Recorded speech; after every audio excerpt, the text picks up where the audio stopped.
Hello everybody, I thought I would do a fun little video today. It's something I've wanted to do for a while, but I've been putting it off because I knew I would have to be on camera, which I hate. I hate it. But it's the only way I can think of to do this. So what I want to talk about are 5 of the biggest mistakes I made when I first started refinishing furniture. So I guess one of the common terms now is furniture flipping, and while I do use that a little bit, I like to consider myself a furniture refinisher. I don't know why that makes a difference to me, but it does a little bit. I don't know. To me, I feel like furniture flipping is when you buy a piece, clean it up, and immediately sell it again. And I do that on occasion, but most of what I do is quite time consuming and takes a lot of creativity and vision sometimes because they're pretty rough, some of the pieces I get. So number 1 on this list, and it's a huge list, I'm just picking 5, but there's way more than 5 things I would have done wrong over the years. But number 1 is being impatient and not prepping enough. And what that means, it doesn't mean I didn't prep, it doesn't mean I didn't clean pieces, but what it does mean is I maybe didn't go as far with it as I could have gone. Quite often in the beginning, if I was going to be sanding a piece, I wouldn't bother to clean it first. I would just sand it and paint it or stain it, whatever I was doing with it, rather than taking the time to clean it first, then sand it, clean it again, blah, blah, blah. It seems like it's overkill, but it really does make a difference with your final product, and that's something I noticed a couple of years ago, and since then I've been a lot better at doing that more. Another thing that falls into that category of impatience is maybe kind of rushing dry times a bit. Fusion mineral paint, for example, they do recommend a 2-hour dry time in between coats. I still don't do 2 hours, I'll be honest. But I'm not doing the 15-20 minute dry time I was before. Like, when I first started, in my head, I felt like if it was dry to the touch, it was dry enough for a second coat, and that's not really the case. I mean, you might be fine, but you might not be. So it's better to err on the side of caution and just wait a little bit. Go work on another piece or something while you're waiting for that coat to dry. People ask me all the time why I'm so fast at redoing furniture, and it's because I usually have 2 or 3 pieces lined up. And it's almost like an assembly line. I'll stain one and let that dry while I'm painting the other one, and I'll just keep going back and forth. And it's not only efficient, but it allows your pieces time to dry in between coats, and that's going to give you a much better product in the long run. Number 2, and these were difficult to pick, so I ended up picking the things that I felt most beginners would have issues with. Sorry for the background noise, there's a motorcycle going by. Yeah, so I tried to pick things that most beginners would have issues with, and myself included when I first started. And one of those was painting my coats, especially my first coats, on too thick. I would go for full coverage right away. It felt wrong to me to do a scratch coat, which is where you put a very thin layer on. It's often streaky. But what that does is it gives your second layer of paint something to grip to, and you end up with a much better finish in the long run if you do it that way. Going for complete saturation and full coverage on the first coat, it feels good because it seems like you're closer to being done than you are, but it can really, really affect your adhesion as well as durability. I'll never forget one of my first pieces that I really noticed this issue with was a mid-century style hutch. It was a beautiful piece. I ended up painting most of it in midnight blue, and it was stunning. It was a piece I delivered, and I noticed that when I went to take it out of the car, just the tip of my fingernail caught part of it, and it didn't chip, it peeled. And I was like, oh my gosh, what is happening? This is so embarrassing. And thankfully she was really good about it. I explained to her what happened and that I would be willing to come back and touch it up free of charge, of course. But I knew in that moment that even if I put, hello bee, even if I put more paint on it, the same thing was going to happen. And they're so cute with their little pollen legs and pollen bums. I just don't want them to land on me because I might freak out. Anyway, so it was literally that day that I changed how I prepped. Well, there were 2 reasons that happened. Number 1, I didn't prep it properly. Like I mentioned in the last one, I kind of rushed through that, and I also put a really thick first coat on, so it just didn't adhere properly. And I often wonder what the state is of that piece today. I feel a little bit bad about it. But, you know, when you're just starting out your learning, you're gonna screw up. When you know better, do better, right, little baby? Anywho, the best way to do it is thin coats, even if you have to do more coats. It seems, oh my gosh, guys. So thin coats, even if you have to do more coats. In the long run, it's actually going to save you time. Because if you have to peel off a whole bunch of paint, you're not going to like that very much, and you're going to say, darn, I wish I had done more thin coats. Trust me. Number 3, and it's a little bit of a complicated one. Pricing things too low. Pricing is so subjective, and one of the most common questions I get on my YouTube videos is, can you tell us what you paid for the piece, what you put into it, what you sold it for? The reason, and I know lots of other channels do it, and that's totally cool, but the reason I don't is simply because it is so subjective. I live in rural Nova Scotia. Okay, so if you compare just simply quality of work, there are a few people in Ontario and a few people out west in Alberta and British Columbia who do very similar work to me. Similar styles, similar quality. Their pieces are selling for double, if not triple, what I'm charging for mine. And they look the same.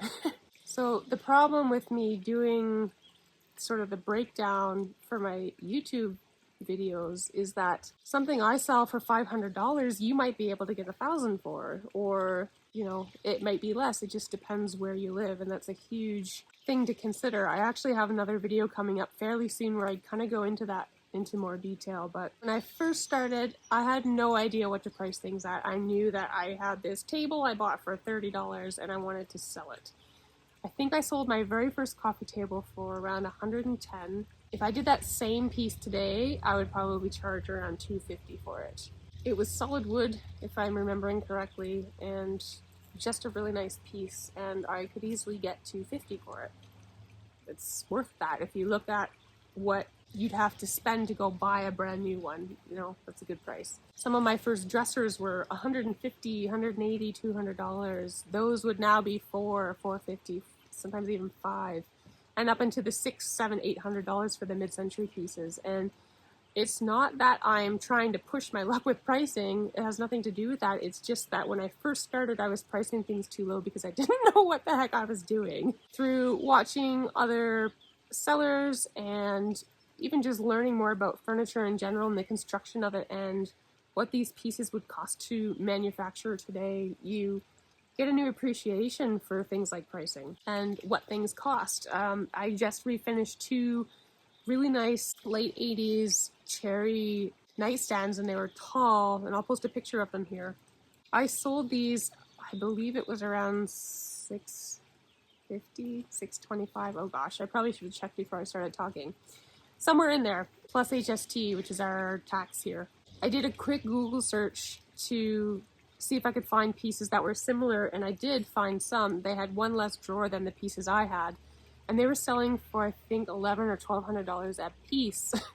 So that's what you'd be spending to buy new. So for someone looking at my ad, they see these 2 nightstands and they think, oh my gosh, $650 plus tax for 2 night tables. That is more than half off what you would spend to do them new, and they're refinished, and they actually looked better than they originally did. And I'll show you a before picture here. I'm not knocking the manufacturers. Obviously, they know way more about this stuff than I do, but for me, I don't like that opaque stain where you can't see the wood grain. I like the different tones in the cherry wood and the different colors.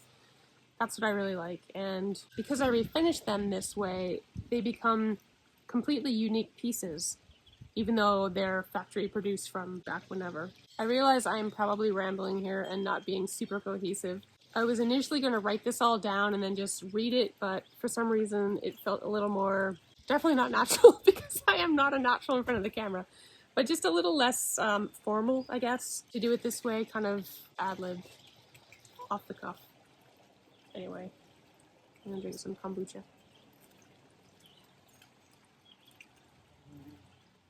So, if you're just starting out and you're not sure what to price things at, there's a couple of things you can do. First of all, your location is going to have a big part to play here. But go on Marketplace or Craigslist, Kijiji, whatever sort of classified app you have available to you in your area, and see what other people are selling similar things for. At least here, there's dozens of us now, and it's only kind of growing every day. Every few days I'm online looking for new project pieces, and I see new sellers and people that are just getting into this. Have a look and see what they're doing in terms of pricing. That doesn't mean that they're going to be right necessarily and you should copy them, but it will sort of give you an idea of what things are selling for. If you see people that consistently have pieces that are $800 or $900 or $1,000 and they're not moving, it's probably too high for the area, unfortunately. If you see things that are selling in 5 or 10 seconds, it's probably too cheap, and I'm laughing because most of my pieces that I list sell within the first minute. So I should probably take my own advice here. And actually, I get a lot of people that say, oh my gosh, you should charge way more for your pieces. And it's not that I don't want to make more money. It's just, I don't know. It's kind of I guess it's just something that I have to work on for myself. I also think the reason that it's so hard for me to raise my prices significantly is because I kind of did it wrong in the beginning and I was selling things too cheaply. So when you kind of start off that way, you sort of put yourself in this box, this price box, and it's hard to get out of it without people kind of raising an eyebrow at you. And I hope this is making sense. I feel like I'm kind of rambling here, but as you know from watching some of my other videos, I'm a little bit shy and awkward, so that's just me. Take it or leave it. Take a look at what other people are doing. Do your research on the piece. If you have a brand name, like with an actual label or it's stamped on the back, or you somehow know how to identify this piece, look at what those pieces are selling for, like in auctions, for example. There's a website called Worthpoint, and it is a paid subscription, but I find it quite useful because you can type in what you have and the name of it, and it'll list other pieces that have sold, and it'll tell you what they sold for, versus searching for something on eBay where you see what people are listing for. That's not an accurate depiction of value, for sure. Speaking of value, I bloody hate the word value. I have to be honest, I hate the word value because value is so subjective, and oh my gosh, I've had people over the years say, oh my gosh, I can't believe you painted that piece, the value, the value. It's like, okay. First of all, the piece was either on the side of the road or I paid less than $100 for it, most likely. So where's the value in that? You know, I sold it for $500 or $600. I feel like I improved the value. So it's not always cut and dry. You can't look at an antique dresser and say, oh, the value of that should be $500 or $600. If no one's willing to pay for it in that condition, it's not worth $500 or $600. And this may be a very unpopular opinion, but it is my opinion and I'm sticking to it. Number 4, I would have to say, is being too artsy. And before you jump all over me, let me just explain what I mean by that.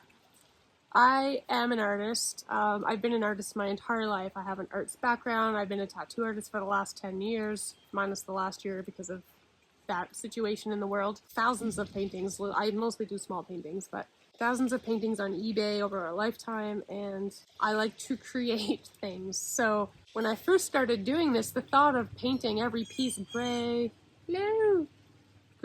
or white or black, you know, kind of typical pieces. We have 2 blue jays nesting in our backyard, and they get upset sometimes if other birds are around. But anyway, sorry.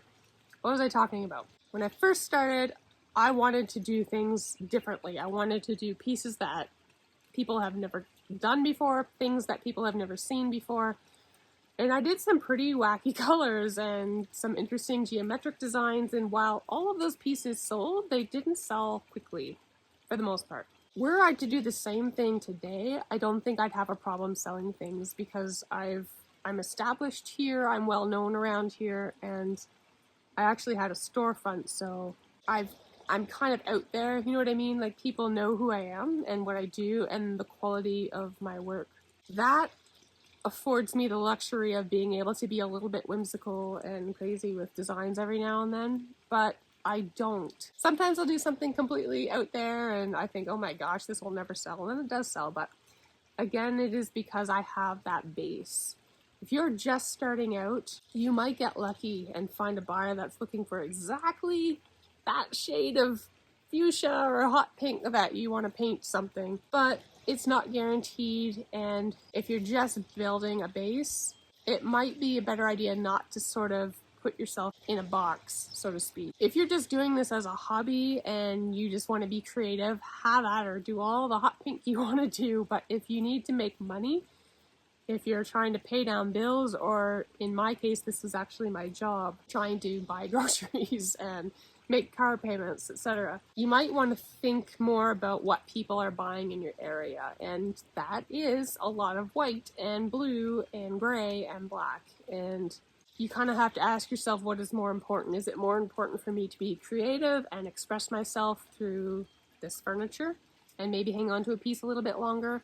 Or is it more important for me to put food on the table and pay off my debts or whatever, whatever you're doing this for?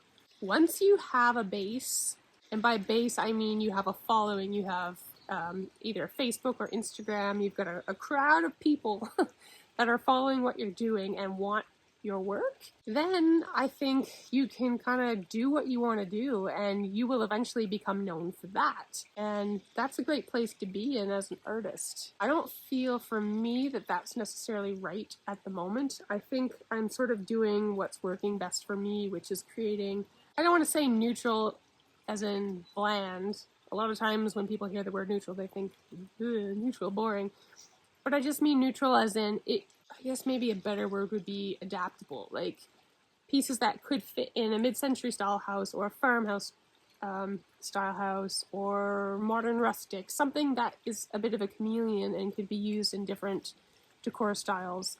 Those are the kind of pieces that I'm doing, and they do sell really quickly for the most part. So it's just something to think about if you're, watching all these awesome furniture flippers on YouTube that do these wild, crazy things and do out there colors and beautiful patterns and different textures and what are they called?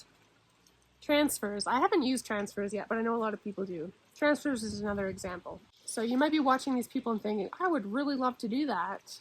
That's totally fine. You should go for it, but just keep in mind that that might limit the amount of money you're going to make, at least in the beginning. That's just my 2 cents. I'm not an expert by any means, and what might work for me might not work for you, and the opposite of that is true as well. So that's just my opinion. That was something I found I probably could have done differently in the beginning, was just kind of tone down my creative side, which sounds horrible to say, but I'm still creative. It's just in a bit of a different way.